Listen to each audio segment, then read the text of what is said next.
mendim ndryshe në Tryezë dhe mendim konvencional në folklor apo jo? Zoti Shkurti, teksa jemi duke folur, shohim disa pamje të cilat na vijnë nga komisariati numër 1, ku vihen re tensione mes disa prej përfaqësuesve të Partisë Demokratike. Unë arrita të dalloj zotin Xhaferi, Besar Xhaferi dhe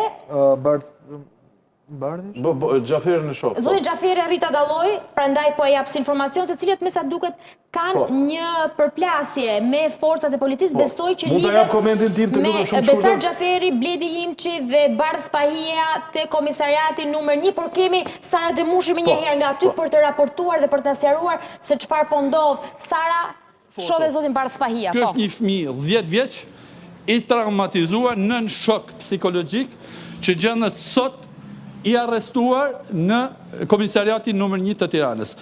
Kjo është ftyra e vërtet në fakt e një shteti kriminal që arreston edhe fëmijë 10 vjeç pa pranin as të psikologut, as të punojësit social, çka është edhe detyrim ligjor. Është dhunuar, i është bërë presion i jashtëzakonshëm, është në një shok të vërtet psikologjik. Kjo është një pamje skandaloze, përveç atyre 10 qytetarëve të cilët janë të ndaluar tani në komisariatin numër 1, është edhe ky fëmijë. Një turp i vërtet për një shtet kriminal. Ju kishit një komunikim me punojësit e policisë brenda komisariatit, edhe me tona të larta. Çfarë pretendojnë, çfarë veprimesh ka kryer 10 vjeçari dhe pse është ndaluar? Nuk kanë as edhe një përgjigje për praninë e një 10 vjeçari aty dhe për shoqërimin e 10 vjeçarit në mënyrë krejtësisht paligjshme. Tani nuk di si të dalin nga ajo situatë.